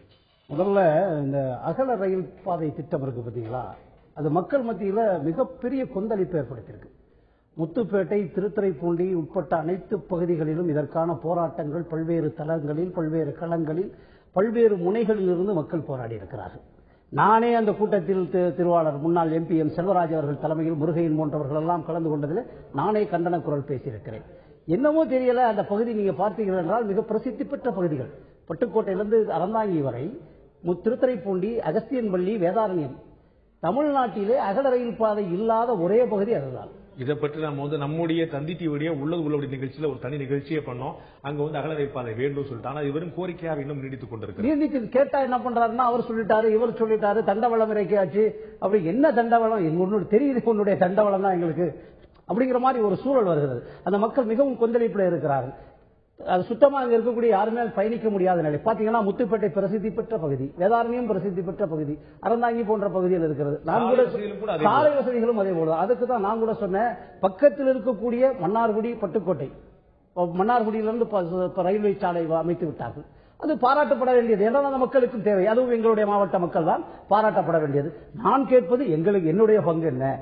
அதுக்குதான் நான் கேட்டேன், ஐயா TR பாலு, எங்க வயத்திலையும் பாருங்க ஐயா பாலு என்று கேட்டேன். அதே மாதிரி அந்த சூழல் வந்து அப்படியே முடங்கி போயிருக்குது. அது செய்யணும். இரண்டாவது கடைமடை பகுதி, நீங்க சொன்னீங்க பார்த்தீங்களா, முழுமையான விவசாயத்தை நம்பி இருக்கக்கூடிய பகுதிகளிலே திருத்துறைப்பூண்டி பகுதி, திருத்துறைப்பூண்டி அந்த பகுதிகளை உதயமானதாண்டாபுரம், நாச்சிகுளம், இந்த பகுதிகள் ஃபுல்லாவே விவசாயத்தை முழுக்க வேற எந்த ஒரு இதுவுமே இல்லை. அது வேறொரு பயிர் செய்ய வேண்டும் என்கின்ற போராட்டம் கூட தென்னை விவசாய சங்க தலைவர் ஸ்ரீ கிருஷ்ணமூர்த்தி தலைமையிலே, தில்லைவிளாகம் சார் கிருஷ்ணமூர்த்தி தலைமையிலே ஒரு போராட்டம் நடைபெற்றது. வேற பயிர் தென்னை விவசாயமாக நாங்கள் பண்றோம், அதற்காக ஒரு அரசு உதவி செய்ய வேண்டும் என்றெல்லாம் கேட்டார்கள். இப்போ அங்க வந்து கடைமடை பகுதிக்கு சரியான தண்ணீர் இல்லை. நீங்கள் விவசாயத்தை மாற்றம், நாங்கள் அரிசிக்கு எங்கே போகுது என்ற பிரதானமான கேள்வி. அதாவது நீங்க தேவைகளை 4 விதமா எடுத்துக்கலாம் சார். ஒன்னு சாதம், இன்னொன்னு அரிசி, இன்னொன்னு நெல்லு, இன்னொன்னு விதை. சாதம், சோறு என்பது இப்போதைய தேவை, அரிசி என்பது நாளைய தேவை, விதை நெல் என்பது நாளை மறுநாளைய தேவை, விதை என்பது நீண்ட நாளைய தேவை. நான் நீண்ட நாள தேவைகளை பற்றி சிந்திக்காமல் நான் சாதத்தை மட்டுமே நான் யோசித்துக் கொண்டிருந்தேன் என்றால் இந்த விவசாயம் என்னமாகும்? நீங்க பாத்தீங்கன்னா, குடமுருட்டி காவிரி பெண் ஆடுகின்ற காட்சி கண்டு கொள்ளிடம் காதல் கொள்ளிடம் இதுதான் என்று வீரசோழன் வருகிறான் இடம்போக்கி, வைகை என வளைகிறான், உன் பல்லென்ன மணிமுத்தா என நடைகிறான் என்றெல்லாம் கவிதை பாடிய இந்த ஒருங்கிணைந்த தஞ்சை மாவட்டத்தினுடைய நிலை, இந்த திருத்துறைப்பூண்டியினுடைய நிலை கடைமடை பகுதி காய்ந்து போய் கிடக்கிறது. நீங்க பாத்தீங்கன்னா ஒரு கொஞ்ச நேரத்தில், கொஞ்ச நாட்களுக்கு மட்டும் சந்தன சகதியிலே முகத்திலே அப்பிக்கொண்டன, வறுமையில் வளர்ந்த தாடியினை மலித்து போட்டிருந்தன வாய்க்காக்கரைகள் என்று கவிதைகளை எழுதி கொண்டு விவசாயிகள் அங்கே வாழ்கிறார்கள். இந்த நிலை மாற்றப்பட வேண்டும், மாற்றத்திற்கு உள்ளாக்கப்பட வேண்டும். அந்த பகுதியிலே நிரந்தர தீர்வுகள் ஏற்படும். ஏன்னா திருத்துறைப்பூண்டியினுடைய சொந்த தொகுதி. உலகநாதன் அவர்கள் மிக நல்ல மனிதர், நல்ல சட்டமன்ற உறுப்பினர், எனக்கு நம்ம நெருக்கமான நபர், அதில் நான் மாற்று கருத்து இல்லை. ஆனால் அந்த தொகுதி இன்னும் பின்தங்கியே இருக்கிறது. சாலை வசதி நீங்க பாத்தீங்கன்னா இன்னைக்கு பல்வேறு கார்கள் வந்து விட்டன, ஆனால் சாலைகளுடைய வசதிகள் அங்கு சரிவர பராமரிக்கப்படவில்லை. அதே நிலையில் தான் இருக்கிறது. ஒரு மோசமான கவலை வெளிப்படுத்தினீர்கள். அது இன்னொரு அடுத்ததாக அங்கு இருக்கக்கூடிய ஒரு சட்டமன்ற தொகுதியை பார்க்க இருக்கிறோம். வேதாரண்யம் சட்டமன்ற தொகுதி நிச்சயமாக உப்பிட்டவரை உள்ளவரை நினை என்று சொல்வார்கள். இந்த நாட்டுக்கே உப்பு அதிகமாக அள்ளி தந்து கொண்டிருக்கக்கூடிய வேதாரண்யம் தொகுதி உப்பு சத்தியாகிரகத்திற்கு மிக பிரசித்தி பெற்ற ஒரு தொகுதியாக இருந்த ஒரு பகுதி இன்று பிரச்சனைகளின் காரணமாக உப்பி போய் கிடக்கிறது என்று சொன்னால் மெய்யல்ல. அந்த தொகுதியுடைய நிலவரம் என்ன இப்போது பார்க்கலாம். வேதாரண்யத்தை பொறுத்தவரையில இந்த உப்பு தான் இந்த மக்களோட வாழ்வாதாரம். இந்த உப்பை நம்பி இங்க இருக்கிற 90% மக்கள் தங்களோட வாழ்க்கையை ஓட்டிட்டு இருக்காங்க. இந்த உப்பை நாடு முழுக்க கொண்டு செல்ல அகல ரயில் பாதை திட்டத்தை விரைவில் முடிச்சு கொடுக்கணுங்கிறதா இவங்களோட முக்கிய கோரிக்கை. வெள்ளையர்களின் உப்பு வரிக்கு எதிராக மகாத்மா காந்தி வடநாட்டில் தண்டி யாத்திரை சென்றபோது தென்னிந்தியாவில் அதே போன்று போராட்டம் வெடித்த இடம்தான் வேதாரண்யம்.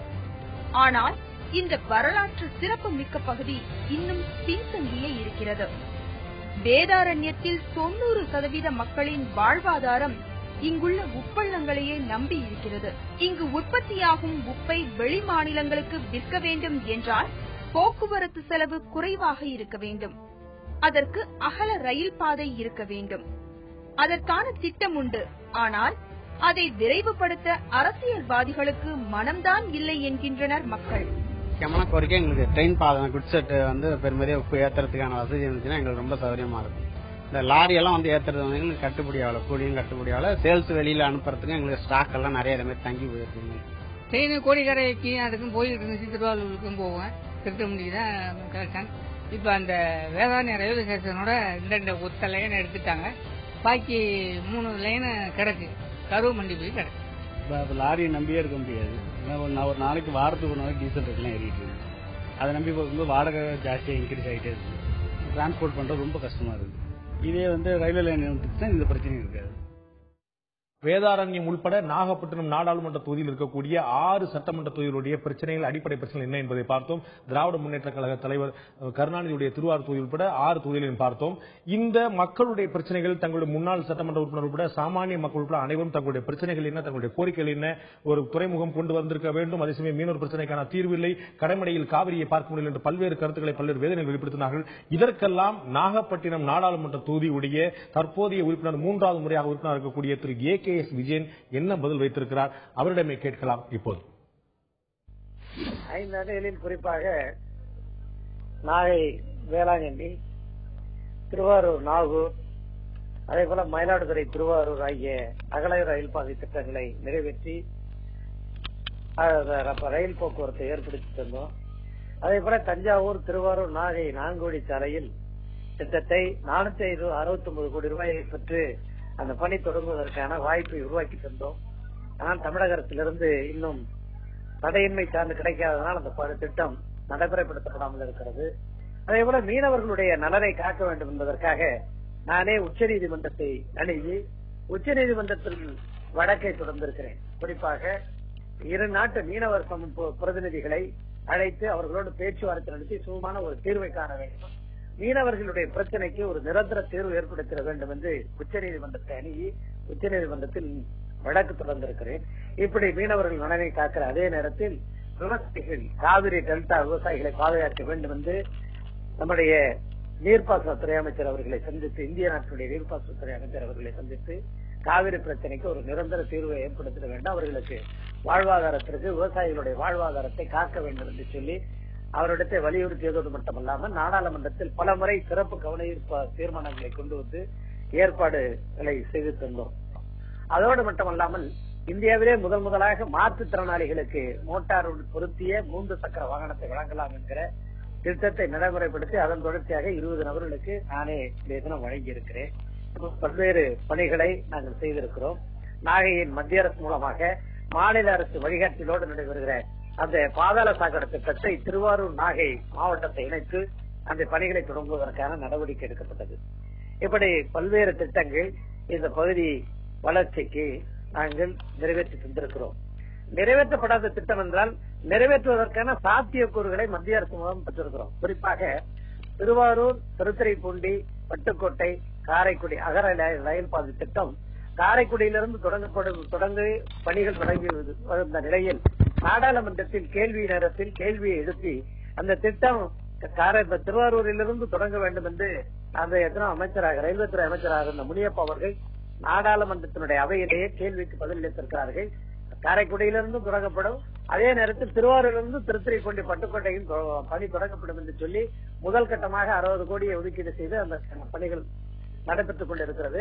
அதன் பணிகளை முழுவீச்சில் செய்வதற்கு இந்த ஆண்டு இப்பொழுது பிப்ரவரியில் கூட ஒரு 55 கோடியை 1 கோடியை ஒதுக்கீடு செய்து தருவதாக மத்திய ரயில்வே துறை தெரிவித்திருக்கிறது. நாகப்பட்டினம் நாடாளுமன்ற தொகுதி மக்களுடைய குறைகள் மட்டுமல்ல, தாம் என்ன செய்தோம், என்ன செய்ய முடியவில்லை என்று நாகப்பட்டினம் நாடாளுமன்ற தொகுதியுடைய எம்பி பாராளுமன்ற உறுப்பினர் திரு ஏ.கே. விஜயனுடைய பதிலையும் பதிவு செய்தோம். சிறிய இடைவெளிக்கு பிறகு மிக முக்கியமான பகுதிக்கு நாம் வர இருக்கிறோம். நாகப்பட்டினம் நாடாளுமன்ற தொகுதி மக்களிடம் ஒரு முக்கியமான கேள்வி எழுப்பியிருந்தோம். அந்த கேள்வியில் என்ன, அதற்கு மக்கள் அளிக்கக்கூடிய பதில் என்ன என்பதை சிறிய இடைவெளிக்கு பிறகு பார்க்க போகிறோம். ஜெயலலிதா அதிமுக பொதுச் செயலாளர் தமிழக முதலமைச்சர் ஜெயலலிதா பிரதமராக வர முடியும் என்று நினைக்கிறீர்களா என்ற ஒரு முக்கியமான கேள்வி. இன்னொரு பிரச்சனை, ஊடகங்களில் அதிகமாக பிரதிபலிக்கப்படக்கூடிய ஆம் ஆத்மி கட்சிக்கு வாக்களிப்பீர்களா என்ற பிரதானமான கேள்விகளுக்கு பதில் தெரிவிக்கிறோம். நாகப்பட்டினம் நாடாளுமன்ற தொகுதியுடைய மக்களுடைய என்ன ஓட்டம் என்னவா இருக்கிறது, அந்த தொகுதி மக்கள் மீண்டும் இந்த மத்திய அரசுக்கு வாக்களிப்பார்களா, அந்த தொகுதி மக்களுடைய எண்ணமாக அடுத்த பிரதமராக யார் வர வேண்டும் என்ற உட்பட பல்வேறு விஷயங்கள் நாம் கேள்வி எழுப்பியிருந்தோம். முதலில் நாம் அவர்கள் எழுப்பிய கேள்வி, அதற்கான விடையை நாம் பார்க்க இருக்கிறோம். மத்திய அரசு இதற்கு முன் அளித்த வாக்குறுதியை நிறைவேற்றி இருக்கிறதா, மத்திய அரசு தங்களுக்கு அளித்த வாக்குறுதி நிறைவேற்றுகிற என்ற கேள்விக்கு 79% மக்கள் நிறைவேற்றவில்லை என்ற கருத்தையும், 21% மக்கள் நிறைவேற்றி இருக்கிறது என்ற கருத்தை வெளிப்படுத்தியிருக்கிறார்கள். 79% மக்கள் மத்திய அரசு தங்களுடைய வாக்குறுதியை நிறைவேற்றவில்லை என்று தெரிவித்திருக்கிறார்கள். அடுத்ததாக நாம் எழுப்பியிருக்கக்கூடிய மிக முக்கியமான கேள்வி, இந்த பிரச்சனைகளுக்கு மத்திய அரசு தற்போது மீண்டும் உங்களிடம் வாக்கு கேட்டால் இந்த மத்திய அரசுக்கு நீங்கள் வாக்களிப்பீர்களா என்ற கேள்விக்கு, இந்த மத்திய அரசுக்கு வாக்களிக்க வாய்ப்பு இல்லை என்று நாகப்பட்டினம் தொகுதி மக்கள் 85% பேர் வாக்களிக்க மாட்டோம் என்றும் 15% பேர் மீண்டும் இந்த அரசு அமைய வாக்களிப்போம் என்றும் தெரிவித்திருக்கிறார்கள். இந்த 2 முக்கியமான விஷயம் பற்றி நான் திரு பஷீர் அகமது கேட்க விரும்புகிறேன். ஒரு கிட்டத்தட்ட ஒரு 75% 85% மக்கள் இந்த மத்திய அரசுடைய செயல்பாடுகள் தங்களுடைய வருத்தத்தை பதிவு செய்திருக்கிறார்கள். நாகப்பட்டினம் மக்களுடைய கருத்து, நான் ஏற்கனவே சொன்ன மாதிரி தமிழகம் முழுக்க ஒரு பிரம்மாண்டமான அளவில் நடந்த கருத்து கணிப்புடைய முடிவு இது. அறிவியல் பூர்வமாக நடத்தப்பட்ட ஒரு கருத்து கணிப்பு. இதுல மத்திய அரசுக்கு மீண்டும் வாக்களிக்க மாட்டோம் என்று 80க்கும் மேற்பட்ட சதவீத மக்கள் தெரிவித்திருக்கிறார்கள். ஏன் அப்படி நினைத்திருக்கிறார்? அந்த அடிப்படை வசதிகளை தான் நிறைவேற்றல. நான் பல்வேறு, நீங்க இப்ப களத்தொகுப்புக்கு கொண்டு வந்தீங்க பார்த்தீங்களா, இப்ப குறிப்பிட்ட மன்னார்குடி பகுதியை நீங்க எடுத்துக்கிட்டீங்கன்னு சொன்னா மீத்தேன் வாயு திட்டம், இந்த திட்டத்தை மத்திய அரசு வேணும் என்றே அங்கே திணிக்கிறது. அதுக்காக நம்மாழ்வார் தலைமையிலே ஒரு போராட்டம் அறிவிக்கப்பட்டது. அது முத்துப்பேட்டையில கூட அவர் ஜனவரி 10ஆம் தேதி தலைமையேற்று அது நடத்துவதாக அவர் வாக்குறுதி கொடுத்திருந்தார். அதற்குள் அவர் காலமாகிவிட்டார். இப்படி ஒவ்வொரு திட்டத்தையும் அந்த மக்கள் மீது திணிக்கின்ற பொழுது நீங்க பார்த்தீங்கன்னா மன்னார்குடி டு பெருகவளம்தான் சாலையில ஒரு பைப் லைன் அமைக்கப்பட்டிருக்கிறது. அதாவது சுத்தகரிப்பு ஆலைக்காக ஆயில் பிடித்து செல்லப்படுகிறது. அது ஒரு முறை என்ன ஆயிடுச்சுன்னு சொன்னா மேல வெளியாயிருச்சு. அந்த பகுதியில் உள்ள நிலங்கள் எல்லாம் ரொம்ப மோசமான நிலைக்கு ஆகிவிட்டது. ஜெயந்தி நடராஜன் போன்றவர்கள் அந்த இடத்தை பார்வையிட்டார்கள். இழப்பீட்டுத் தொகை வழங்குவதாக சொன்னார்கள். இப்ப மக்களுக்கு அச்சம் வந்து மத்திய அரசின் மீது, இதெல்லாம் மத்திய அரசின் மீது திட்டம் அல்லவா, அதனால இந்த மத்திய அரசின் மீது இப்படி அதிருப்தி வருகிறது. நான் எக்ஸாம்பிளுக்காக சொன்னேன். அதே போல நாகப்பட்டினம் தொகுதி எடுத்துட்டீங்கன்னா அந்த அடிப்படை வசதிகளை அவர்கள் செய்து கொடுக்கவில்லை என்கின்ற ஆதங்கம். வேதாரண்ய தொகுதி எடுத்துக்கொண்டீர்கள் என்று சொன்னால் உப்பள பிரச்சனை, அங்கும் அடிப்படை வசதிகளை சரியாக தீர்ந்து தரவில்லை. மொத்தமாக அந்த பகுதிகளிலே நீங்கள் எடுத்துக்கொண்டீர்கள் என்று சொன்னால் இன்னொரு பிரச்சனை மீனவர் பிரச்சனை. அது கையாண்ட விதம் எல்லோருக்கும் தெரியும். அதிகமான பிரச்சனை இருக்கிறது. மத்திய அரசு மீது இந்த மக்கள் அதிருப்தியோடு இருந்திருக்கிறார்கள் என்று தெரிய வருகிறது. அதுதான் நாம் பார்த்த முதல் 3 கார்டுகள் மூலமாக, அட்டைகள் மூலமாக தெரிந்து கொண்ட விஷயம். அடுத்த மிக முக்கியமான புள்ளிவரத்தை நாம் பார்க்க இருக்கிறோம். மக்களுடைய கருத்து என்னவாக இருந்தது என்பது, அடுத்த பிரதமராக யார் வர வேண்டும் என்று நினைக்கிறீர்கள், இந்த நாட்டுடைய அடுத்த பிரதமராக யார் வர வேண்டும் என்று நினைக்கிறீர்கள் என்று நாம் கேட்டபோது 77% மக்கள், நாகப்பட்டினம் பாராளுமன்ற தொகுதியை சேர்ந்த 77% மக்கள் நரேந்திர மோடி அடுத்த பிரதமராக வர வேண்டும் என்றும், 13% மக்கள் ராகுல் காந்தி அடுத்த பிரதமராக வர வேண்டும் என்றும், 6% மக்கள் தமிழக முதல்வர் ஜெயலலிதா பிரதமராக வர வேண்டும் என்றும், மற்றவர்கள் பெயர்களை குறிப்பிட்டவர்கள் 4% மக்கள் இருந்திருக்கிறார். 77% நரேந்திர மோடி, 13% ராகுல் காந்தி, 6% தமிழக முதல்வர் ஜெயலலிதா என்ற வாக்குகள் கிடைத்திருக்கிறது. அடுத்து நாம் அவர்களிடம் எழுப்பிய முக்கியமான கேள்வி, அனைத்து பிரச்சனைக்கும், நாம் பார்க்கக்கூடிய அனைத்து பிரச்சனைகளுக்கும் ஒரு தீர்வாக இருக்கக்கூடிய தலைவர் யார், தற்போது சிக்கலிலிருந்து இந்தியாவை மீட்டெடுக்கும் திறன் படைத்த தலைவர் யாரிடம் இருக்கிறது நினைக்கிறது கேட்டபோது நரேந்திர மோடி தான் சிறந்த தலைவராக இருக்க முடியும் என்று 78% மக்களும், ராகுல் காந்தி சிறந்த தலைவராக சிறந்த தீர்வை தர முடியும் என்று 13% மக்களும், ஜெயலலிதா தமிழக முதல்வர் ஜெயலலிதா சிறந்த தீர்வை தர முடியும் என்று 7% மக்களும் தெரிவித்திருக்கிறார்கள். 2% மக்கள் மற்ற தலைவர் தேர்ந்தெடுக்க வைக்கப்பட்டிருக்கிறார்கள். நான் திரு பஷீர் கேட்கிறோம், கிட்டத்தட்ட பாத்தீங்கன்னா ஒரு 70% மக்கள், நாகப்பட்டினம் பாராளுமன்ற தொகுதி அப்படிங்கிறது கடந்த 3 முறையாக திராவிட முன்னேற்ற கழகத்துடைய எம்பியை பார்த்த ஒரு தொகுதி. ஆனால் இப்ப நம்ம அங்க பார்க்கிறோம், ரொம்ப ஆச்சரியமா கிட்டத்தட்ட 70%க்கு மேற்பட்ட மக்கள் நரேந்திர மோடி தங்களுக்கு ஒரு மாற்றத்தை ஏற்படுத்த முடியும் நினைக்கிறார்கள். அப்படி ஒரு வாய்ப்பு அந்த மக்கள் மனதில் எழுந்திருக்கிறதா, அதற்கான வாய்ப்பு என்னவா இருக்கும்? அதாவது நீங்க இந்த மத்திய அரசின் மீது இருக்கப்படக்கூடிய கோபம் அது எதிர் திசையா மாறுது. அப்ப என்ன பண்ணணும், இங்க இருக்கக்கூடிய சில, நீங்க எடுத்தீங்கன்னா இப்ப விஜயனை பத்தி சொன்னீங்க, விஜயனை பத்தி மரியாதைக்குரிய விஜயன் அவர்களை சொல்கின்ற பொழுது அவர் மத்திய அரசு என்கின்ற நிலையில் அவர் மீது கோபம் வருகிறது. தனிப்பட்ட முறையில் நீங்க பாத்தீங்கன்னு சொன்னா அவரிடத்திலே அன்பு செலுத்துபவர்களும் அவர் நிறைய நல்லதும் செய்திருக்கிறார். அதில் நான் மாற்று கருத்துக்கு உட்படவில்லை. சாதாரண மக்கள் கூட அவரை எளிதாக அணுக முடியும். காலையில் பாத்தீங்கன்னா சித்தமண்டி என்னுடைய பகுதி நிறைய மக்கள் அவரிடத்தில் அணுகிறார்கள், வேண்டிய உதவிகளை செய்து கொடுக்கிறார். நரேந்திர மோடி 70% மக்களுக்கு இருந்தா அந்த இடத்துல பாரதிய ஜனதாவுக்கு அந்த அளவுக்கு வேர் இருக்கிறதா? இல்ல, அதுதான் சொல்ல வரேன். இந்த மத்திய அரசுக்கு மீது இருக்கக்கூடிய ஆதங்கம், ஆத்திரம், அப்படி ஒரு நிலையை எடுப்பதற்கான சூழலை வந்திருக்கிறது. அதுதான் அதனுடைய பொருளாக இருக்க முடியும். ஆனா இதே நீங்க கருத்து கணிப்பு நீங்க மத்திய அரசுக்கு எதிரான கருத்து கணிப்பாக நீங்க கேட்டிருக்கிறீர்கள். இன்னொரு யாருக்காவது ஒரு ஆள் வேற யாராவது ஒரு ஆளை வர முடியுமா, அல்லது ஒரு சிறந்த கூட்டணி அமைத்தால் அவருடைய வெற்றி வாய்ப்பு என்ன என்று கேட்டால் இன்னும் ஒரு பொருள் மாறுவதற்கான வாய்ப்புகள் கூட இருக்கு. நிறைய வாய்ப்புகள் நம்ம குறிப்பிட்டிருந்தோம். அதனால அடுத்த கேள்விக்கு நம்ம போறோம். இதுல நம்ம கேட்டது மத்திய அரசுடைய செயல்பாடு என்னவா இருக்கிறது, அதற்குடைய மாற்றா நீங்க என்ன நினைக்கிறீங்கன்னு கேட்டிருந்தோம். அதை பத்தி நம்ம தீர்வு தான் பார்த்தோம். இன்னொரு மிக முக்கியமான பிரச்சனை, நீங்கள் எழுப்பிய கேள்விக்கு பதில் பார்க்க இருக்கிறோம். நீங்கள் வாக்களிப்பதாக இருந்தால் தேசிய கட்சிக்கு வாக்களிப்பீர்களா அல்லது மாநில கட்சிக்கு வாக்களிப்பா என்ற கேள்வி எழுப்பியிருந்தோம். தேசிய கட்சிக்கு வாக்களிப்போம் என்று 35% மக்களும் அல்ல, மாநில கட்சிக்கு தான் வாக்களிப்போம் என்று 65% மக்களும் கருத்து தெரிவித்திருக்கிறார்கள். இதற்கு அடுத்து இன்னொரு கேள்வி இருக்கிறது. தேசிய கட்சிக்கு தான் வாக்களிப்பீர்கள் என்பது உறுதியானால் எந்த கட்சிக்கு வாக்களிப்பீர்கள் என்ற கேள்வி இருந்தோம். தேசிய கட்சி தான் வாக்களிப்பது என்பது உறுதியானால் பாரதிய ஜனதாவுக்கு வாக்களிப்போம் என்று 72% மக்களும், காங்கிரசுக்கு வாக்களிப்போம் என்று 25% மக்களும், மற்ற பிற கட்சிகளுக்கு இடதுசாரி உட்பட பிற கட்சிகள் வாக்களிப்போம் என்று 3% மக்களும் தெரிவித்திருக்கிறார்கள்.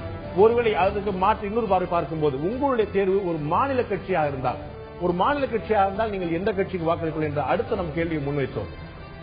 மாநில கட்சி என்றால் உங்களுடைய ஓட்டு யாருக்கு என்ற கேள்விக்கு அதிமுகவுக்கு என்று 54% மக்களும், திராவிட முன்னேற்ற கழகத்துக்கு என்று 33% மக்களும், தேசிய முற்போக்கு திராவிட கழகத்துக்கு என்று 8% மக்களும், மறுமலர்ச்சி திராவிட முன்னேற்ற கழகம் அதிமுகவுக்கு என்று 4% மக்களும், மற்ற கட்சிகளுக்கு பிற கட்சிகளுக்கு என்று 1% மக்களும் கருத்து தெரிவித்திருக்கிறார்கள். நான் திரு பஷீர் அவர்கிட்ட கேட்கிறேன், நீ ஏற்கனவே சொன்ன விஷயம் தான் கேட்டேன். தேசிய கட்சிக்கா மாநில கட்சிக்கா அப்படின்னு ரொம்ப குறைவான மக்கள் தான், கிட்டத்தட்ட 30% மக்கள் தான் தேசிய கட்சின்னு சொல்லியிருக்கிறாங்க. சோ அங்க பாரதிய ஜனதாவுக்கா காங்கிரஸ்கான அப்படிங்கிற வாய்ப்பு ரொம்ப குறைவா இருக்கு. சோ மாநில கட்சிகள் அங்கு பலமா இருக்குது பாக்குறோம். மாநில கட்சியில நீங்க யாருக்கு வாக்களிப்பீங்கன்னா அதிமுகவுக்கு அதிகமான வாக்கு இருக்கிறது, திராவிட முன்னேற்ற கழகத்துக்கு பெருமளவில் குறைஞ்சிடல. ஆனா தேமுதிகவுக்கும் அதிமுகவுக்கும் ஒரு குறிப்பிடத்தக்க சதவீத வாக்கு அங்க இருக்கிறது நம்ம பாக்குறோம். அப்ப திராவிட முன்னேற்ற கழகத்துடைய எம்பி 3 முறை எம்பியா இருக்கக்கூடியவர், அவர் ஒரு சரியான சவால், ஒரு கடுமையான போட்டியை சந்திக்கக்கூடிய நிலைமை ஏற்படுத்த நினைக்கிறீங்களா? ஆமா, நிச்சயமா. யார் விஜயனை பத்தி நீங்க கேக்குறீங்க இல்லையா? நிச்சயமா கடுமையான சவாலை தான் சந்திக்க வேண்டிய சூழல் ஏற்படுது. ஏன்னா அவருக்கென்று சில தொண்டர்கள் இருக்கிறார். நீங்க நான் முன்னாடியே சொன்னேன் அல்லவா, ஒரு மாற்று கருத்தை முன்வைக்கின்ற பொழுது மக்கள் முன் வரலாம். இப்போ எப்படின்னா முதலமைச்சர் மேல ஒரு சரியான ஒரு ரூல் எடுப்பாங்க, இவங்க நிரந்தரம் ஒரு சரி பண்ணுவாங்க அப்படிங்கிற மாதிரி ஒரு தோற்றங்கள் அது சில வகையில் உண்மையாகவும் படுகிறது. அப்படி நீங்க வைக்கின்ற பொழுது அவர்களைத்தான் அவர்கள் தேர்ந்தெடுக்கக்கூடிய சூழ்நிலைக்கு வருகிறார்கள். அதைத்தான் நான் சொன்னேன். தேசிய கட்சிக்கு இங்க பெரிய ஆதரவு இல்ல. கிட்டத்தட்ட 35% மக்கள் தெரிவிச்சிருக்காங்க, 65% மக்கள் மாநில கட்சி தான் சொல்லியிருக்காங்க. மாநில கட்சி அப்படிங்கும் போது பெரிய அளவு வித்தியாசம் இல்லாட்டால் 55% கிட்டத்தட்ட 30% கிட்டத்தட்ட ஒரு 2 பக்கம் பார்க்க முடியுது. திமுகவுக்கு முழுமையான வாய்ப்பு பறிபோய்விட்டதா சொல்லிட முடியாது. அதே சமயம் அதிமுக அதிகமான வாய்ப்பு இருக்கிறத மறுத்த முடியாத இடத்துல இல்ல. அது நான் அதை ஒத்துக்கிறேன். அதான் நான் சொல்ல வரேன். நான் என்ன சொல்ல வரேன்னு சொன்னா, நீங்க அப்படி விவாதத்தை மக்கள் மன்றத்தில் வைக்கின்ற பொழுது அவர்கள் ஒரு முடிவுக்கு வர்றாங்க, இதுதான் அதுதான் சொல்றேன். ஏன்னா அந்த கடைசி நேரத்தில் கூட மாறுபடக்கூடிய சூழல் எல்லாம் இங்க ஏற்பட்டிருக்கிறது. இது ஒரு தந்தி என்ற ஒரு பொருளை அவசரம் என்று பொருள். மிக அற்புதமாக இதை செய்திருக்கிறீர்கள். நீண்ட பயணம், நெடிய பயணம் ஒன்று மேற்கொண்டு இருக்கிறீர்கள், மிக துல்லியமாக வகுத்திருக்கிறீர்கள். அதில் நான் என்னுடைய கருத்து என்னன்னு சொன்னா, நீங்க ஒரு கருத்தை முன்வைக்கின்ற பொழுது மாநில கட்சிக்குத்தான் என்று இந்த மக்கள் முன்னுக்கு வந்திருக்கிறார்கள். அப்படி என்றால் யார், இவர்களா அவர்களா என்றால் ஒரு சின்ன டிஃபரண்ட் தான் இருக்கு. இது 35 50 இப்படி ஒரு டிஃபரண்ட் இருக்கு. இது மாறுபடலாம் அல்லது மாற்றத்துக்கு உட்படலாம். எப்படி கூட்டணி அமைகிறது என்பது கூட்டணியை பொறுத்து அது மாறுபடலாம் என்பதுதான் என் கருத்தாக இருக்கிறது. அடுத்து நம்ம முக்கியமான கேள்வி எழுப்பியிருக்கக்கூடிய கேள்வி 3 கேள்வி இருக்கின்றன. தமிழக முதல்வர் ஜெயலலிதா பிரதமராக வர முடியும் என்று நினைக்கிறீர்களா என்ற கேள்வி எழுப்பியதற்கு 32% மக்கள் வாய்ப்பு இருக்கிறது என்றும் 47% மக்கள் வாய்ப்பு இல்லை என்றும், வாய்ப்பு அமைந்தாலும் இருக்கலாம் இல்லாவிட்டாலும் இருக்கலாம், இப்போதைய நிலைமையில் உறுதியாக சொல்ல முடியாது என்று 21% மக்கள் கருத்து தெரிவித்தார்கள். வாய்ப்பு இருக்கிறது என்று 32%, வாய்ப்பு இல்லை என்று 47%, 2 பக்கம் சந்தர்ப்பம் இருக்கிறது என்று 21% மக்கள் கருத்து தெரிவித்தார்கள். அடுத்து நாம் பார்க்கக்கூடிய நாடு முழுவதும் பெரிய பரபரப்பை, புதிய புயலை கிளப்பிருக்கக்கூடிய ஆம் ஆத்மி கட்சி பற்றி உங்களுக்கு தெரியுமா? ஆம் ஆத்மி என்ற கட்சி இருப்பது உங்களுக்கு தெரியுமா என்ற கேள்விக்கு 83% மக்கள் அப்படி ஒரு கட்சி இருப்பது தங்களுக்கு தெரியும் என்று சொல்லியிருக்கிறார்கள். 17% மக்கள் அப்படி ஒரு கட்சி இருப்பதை தங்களுக்கு தெரியாது என்று சொல்லியிருக்கிறார்கள்.